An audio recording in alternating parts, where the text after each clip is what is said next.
बुलंदशहर मुसलमानों को मोदी की गारंटी और नियत पर भरोसा दिलाने पहुंचे दानिश आजाद अंसारी। भाजपा यूपी की सभी 80 सीटों पर कमल खिलाएंगे। दानिश आजाद ने कहा, अमेठी और रायबरेली के लिए कांग्रेस को नहीं मिल रहे हैं प्रत्याशी। दानिश आजाद ने कहा, मुसलमान भाजपा से डरता नहीं है, विपक्ष गुमराह करता है।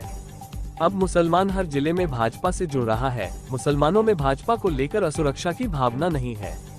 दानिश आजाद ने कहा, मुसलमान रामपुर और आजमगढ़ में 50% हैं, फिर भी वहां भाजपा जीती। मुसलमानों को शिक्षा और सुरक्षित माहौल भाजपा दे रही है। आज बुलंदशहर आपका आना हुआ है, इसके पीछे मकसद क्या है? देखिए, आज हम बुलंदशहर आए हैं, मकसद बहुत साफ है कि जिस तरीके से देश में तीसरी बार मोदी सरकार बनने जा रही है, ये देश का जन जन जानता है। उसका योगदान उसमें हमारे बुलंदशहर का भी रहे। और मैं लगातार अलग अलग जनपदों में मेरा प्रवास हो रहा है। रामपुर भी था, मैं मुरादाबाद भी था, अमरोहा भी था, संभल भी था, तमाम जगह मैं गया और मैंने देखा कि जब हम गाँव में, गलियों में, कस्बों में, मोहल्लों में जा रहे हैं तो मोदी सरकार के प्रति एक बहुत ही सकारात्मक एक रुख है हमारी आम जनता का। और हमें लगता है कि 400 पार का जो आंकड़ा प्रधानमंत्री मोदी जी ने नारा दिया है, इस नारे को जनता ने अपना लिया है। ये जो चुनाव है, ये भाजपा बनाम विपक्ष नहीं है, ये जनता बनाम विपक्ष है ये चुनाव। और निश्चित तौर पे 4 जून को जब वोटिंग का दिन है, काउंटिंग का दिन है, उस काउंटिंग के दिन में 400 पार के आंकड़े के साथ पूर्ण बहुमत के साथ देश में फिर से तीसरी बार मोदी सरकार बनने जा रही है। अच्छा, जिस तरह से तमाम योजनाएं गवर्नमेंट की चली, तो क्या मुसलमानों का विश्वास समाजवादी पार्टी? देखिए, मुसलमानों को हमेशा कांग्रेस और सपा ने वोट बैंक की तरह इस्तेमाल किया। मुसलमानों ने बड़े भरोसे के साथ उनको वोट दिया था अपने तरक्की के लिए, लेकिन पूरी तरीके से कांग्रेस और सपा मुसलमानों का डेवलपमेंट करने में फेल साबित हुई।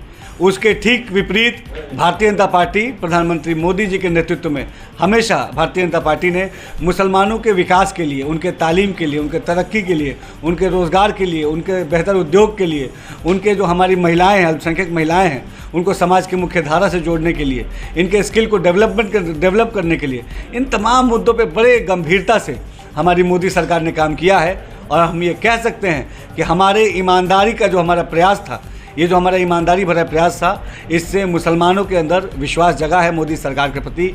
निश्चित तौर पे हर लोकसभा में बड़ी संख्या में मुस्लिम मतदाता भारतीय जनता पार्टी के पक्ष में मतदान करेंगे। और जो तीसरी बार मोदी सरकार बनने जा रही है देश में, उसमें बहुत बड़ा किरदार मुसलमानों का भी होगा। योजनाओं की बात तो ठीक है, उनको मतलब एक समान रूप से उनको योजनाओं का लाभ दिया रहा है, चाहे स्वास्थ्य की योजना हो, चाहे अन्य विभाग की कोई योजना हो। लेकिन सियासी भागीदारी की अगर बात की जाए तो पूरे उत्तर प्रदेश में एक भी कैंडिडेट लोकसभा का नहीं उतरा है। देखिए, भारतीय जनता पार्टी ने प्रधानमंत्री मोदी जी के नेतृत्व में हमेशा मुसलमानों के सामाजिक, आर्थिक, शैक्षणिक और राजनीतिक उत्थान के लिए काम किया है। हमने अच्छी शिक्षा के लिए मदरसों को बेहतर किया, हमने सामाजिक उत्थान के लिए उनके लिविंग स्टैंडर्ड को बढ़ाने के लिए उनको योजनाओं से जोड़ा, और राजनीतिक रूप से भी उनकी भागीदारी सुनिश्चित करने की नीयत से आप देखिए उत्तर प्रदेश में 2 विधान परिषद के सदस्य हमारे भारतीय जनता पार्टी से हैं, मुस्लिम समाज के। हमने राज्यसभा भेजा, मुस्लिम समाज के प्रत्याशी मुस्लिम समाज से वो आते हैं। हमने तमाम निगम बोर्ड आयोगों में हमारे मुस्लिम समाज के लोग मुस्लिम समाज की आवाज़ बुलंद करने का काम कर रहे हैं।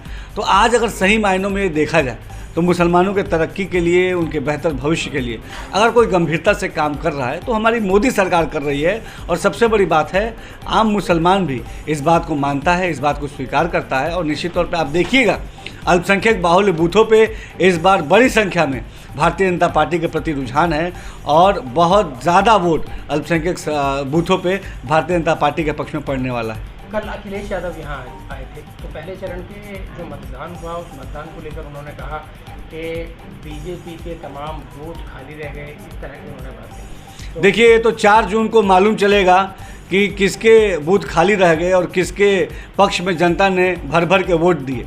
जनता को आज मोदी सरकार की गारंटी पे भरोसा है, जनता को मोदी सरकार की नीति पे भरोसा है, जनता को मोदी सरकार की नीयत पे भरोसा है। और निश्चित तौर पे इस नीति और नीयत के बदौलत हमने जनता का विश्वास हासिल किया है। निश्चित तौर पे 4 जून को जब ईवीएम के काउंटिंग का रिजल्ट आएगा, आप देखिएगा उत्तर प्रदेश की 80 की 80 लोकसभा सीटें भारतीय जनता पार्टी जीतेगी।